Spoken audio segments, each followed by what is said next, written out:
Hello বন্ধুরা, সবাই কেমন আছেন? আশা করি সবাই ভালো আছেন। এই যে আমি কি কেটে নিয়েছি দেখতে পাচ্ছেন। ফুলকপি নিয়েছি, বাঁশকরুল আর মটরশুঁটি, এগুলো ফ্রিজে হাফ সিদ্ধ করা ছিল, তা ওগুলো আমি বের করেছি। আর ফুলকপি কেটে নিয়েছি, আর মশলা ধনে গুঁড়ো, জিরে গুঁড়ো, মরিচ গুঁড়ো, আদা বাটা, হলুদ গুঁড়ো, এগুলো রেডি করে নিয়েছি। আর এখন আমি এই যে বসিয়ে দিচ্ছি।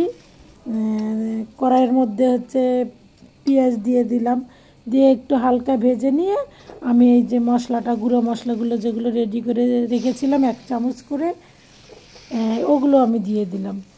দেওয়ার পরে একটু জল দিলাম, দিয়ে এই যে কষিয়ে নিচ্ছি। তারপরে এই যে লবণ দেইনি, এই যে লবণ দিলাম। এখন লবণ দিয়ে আবার ভালো করে মশলাটা কষিয়ে নিচ্ছি। মশলাটা কিন্তু একদম কষানো হয়ে গেছে। তারপরে আমি কি করলাম, ফুলকপিগুলো দিলাম। ফুলকপিগুলো তো সিদ্ধ করা নাই, ওগুলো তো হাফ সিদ্ধ আছে।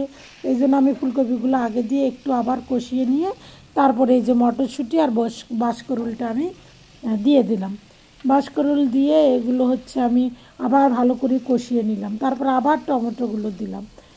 টমেটোগুলো দেওয়ার পরে আবার আমি ভালো করে কষিয়ে নিচ্ছি। ভালো করে কষিয়ে নেওয়ার পরে আমি এর মধ্যে কি করব, ঝোলের জল দেব পরিমাণ মতো। এই যে আমি ঝোলের জল দিয়েও দিলাম পরিমাণ মতো। দেওয়ার পরে যেটুকু আমি ঝোল খাবো তার চেয়ে তো একটু বেশি দিতেই হবে, কেন মাছ দেব, উতাল উঠে জাল হবে একটু, এই জন্য। তাই যে আমি এখন উতাল ওঠার পরে মাছটাও দিয়ে দিলাম। এটা ছিল কাতলা মাছ। কাতলা মাছটা আমি আগেই ভেজে রেখেছিলাম, তা আমি এখন মাছ ভাজিটাও দিয়ে দিলাম। দেওয়ার পরে একটু জাল হওয়ার পরে নামানোর আগে আমি কি করব, ধনিয়া পাতা দেব। এই যে আমার মাছটা এখন দিয়ে দিচ্ছি। এখন তরকারিটা জাল হবে আর কি, ফুটবে। ফোটার পরে আমি কি করব, নামানোর আগে এর মধ্যে ধনিয়া পাতা দেবো। আর এই যে এখন দিলাম কাঁচামরিচ কয়েকটা চেরা দিলাম। কেন আমি আর কাঁচামরিচ তো দিইনি, শুধু শুকনো মরিচের গুঁড়াই দিয়েছিলাম। একটু কয়েকটা কাঁচামরিচ দিলাম। আর এই যে নামানোর আগে আমি ধনিয়া পাতা দিলাম।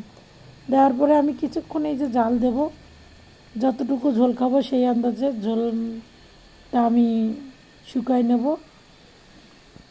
তা আমার কিন্তু রান্নাটা প্রায় হয়ে গেছে। আর আপনাদের আমার ভিডিওগুলো কেমন লাগে অবশ্যই কমেন্টে জানিয়ে যাবেন। আর পারলে একটু অবশ্যই শেয়ার করে দিবেন, অন্যকে দেখার সুযোগ করে দিবেন।